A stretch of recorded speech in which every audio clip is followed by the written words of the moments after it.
believed very much in God, prayed, read the Bible, studied new archaeological finds as they came out on the Bible and other Christian texts. But again, no belief in the divinity of Jesus, peace be upon him, no belief in a Trinity. And I basically continued in this line as an atypical Christian from 1974 until 1993. But the turning point actually started a couple years before I became a Muslim. It was 1991, and my wife and I, for several years, had been doing research on the history of the Arabian horse. And we had some Arabic documents. What's the Arabian horse? The Arabian horse? Well, well, it's a horse. For people who, the Arabian horse is a horse that was bred for centuries by the Bedouins of the Middle East. Okay. They typically have one less vertebrae in their back and one less vertebrae in their tail than other horses, and they are the preeminent endurance horse. Yes. So we'd been studying the history of the Arabian horse for a number of years and been writing about it. And we had some Arabic documents, hujjas, that had accompanied a shipment of horses in 1906 to the United States. These were the Arabic testimonials of purity and about the origin of these horses that came over in that year. We wanted to get them translated. And they hadn't been translated up to this point in time. Yes. And this brought us into contact with a portion of the Arab community in Denver, Colorado, that happened to be Muslim. And our first such contact occurred in the summer of 1991, and it was with Brother Jamal. And he came out to our farm, looked at our horses, glanced at the Arabic documents, and said, sure, he'd be happy to translate them for us. And we began that process a little bit here, a little bit there. But along the way, a very close friendship developed. Yes. And before long, we were getting together on a weekly to bi-weekly basis, just socially. You weren't a little nervous, skeptical, thinking like, had some preconceived ideas or notions that, what you might have seen on TV that, I got to be careful, this guy might be some kind of terrorist or some kind of... Well, again, we're talking 1991, so it's a little before... A little before all the drama. Okay. But no, I didn't have any such feelings whatsoever. Along the way, and it's important, I think, to point this out, Jamal never proselytized. He never said, this is the way to believe. Yes. He never said, you ought to become a Muslim. However, that first time he came out to the farm, before he left, he asked if he might use our restroom to make ablution before praying. And he came out of the restroom and then said, may I borrow a piece of newspaper to put on the floor so that I can pray? So this is the ritual washing before one... And then we gave him the newspaper, and he laid it out on the floor, and he did his prescribed prayer. Now, again, he never said anything to us about, hey, are you Muslims, or why aren't you Muslims, or you should be doing this. His dawah, or his preaching, was in his behavior. His actions, huh? Yeah. His example. He prayed. Yeah. A very powerful form of preaching, actually. Yeah. Describe this prayer for us, please, for those who have never seen it. It was the standard Islamic prayer. It had the different postures. You begin standing, and then there are some things that you say. This was during the day, so he was saying them to himself. Yeah. And then you bow, and then after bowing you stand again, and then you prostrate, and then you kneel, and then you prostrate, and you go through this cycle, which is called a rakat. Did you think he was praying maybe to a moon god, or did you think... No, of course not. No. Who did you think he was praying to? To God. To God? Yeah. Okay. Yeah. His understanding of God. Yeah. Yeah.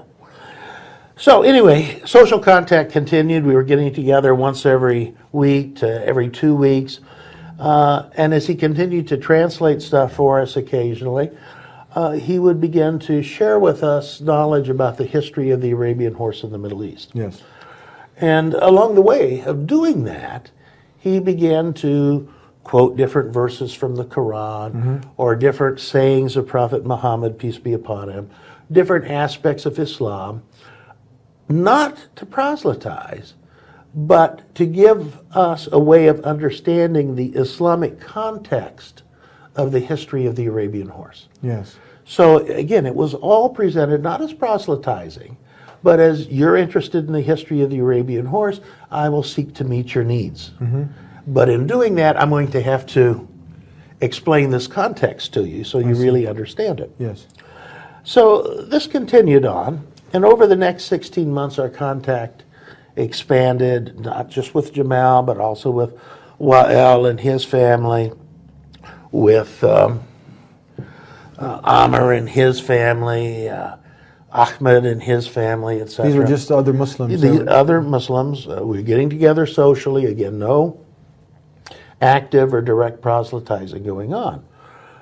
But in the process of observing these Muslim brothers, I became increasingly impressed with their behavior. I mean, they were living a very moral and ethical life, bending over backwards to do it, as a matter of fact. Yeah. I remember Jamal, who ran at that time sort of a mom and pop grocery store in Denver. Yeah. And I was at the store once when the state weights inspector came by to examine the scales. Yes. And he examined them and told Jamal, you know, they're within tolerance. And Jamal said, well, look, this is what I want you to do. I want you to turn them against me to the limits of what's tolerance in the state. Yeah. Because I want to make sure I'm not shortchanging my customers. Wow. So I mean, this is the sort of behavior I was observing. And it wasn't just ethics in terms of their business life. It was the ethics in terms of their family life, the way they interacted with their wives, with their children, etc. Very powerful behavioral example. And I observed this for about 16 months. And finally, it must have been in December of 1992, I got around to asking myself the sort of the fundamental question, which is, what separates these Muslim friends of mine from me in terms of belief? Well, where's the difference? Now, I had studied Islam sort of superficially or briefly back at Harvard in comparative religions courses. And but this question was eating at me. I mean, here are these people living these very moral and upright lives. My wife and I have been trying to do that as well, but we felt that we were sort of doing that within the context of a moral vacuum. Yeah. What separates me from them in terms of actual religious beliefs? Well, I suppose I could have asked them. Yeah. I didn't want to. Okay. I didn't want to impinge on our friendship. Yeah. And so I went downstairs, began dusting off all the books on Islam I had acquired back in those comparative religions courses. Yes. And they were all written by non-Muslim Western scholars. And there's probably half a dozen or more of them. And I took them down, I reread them.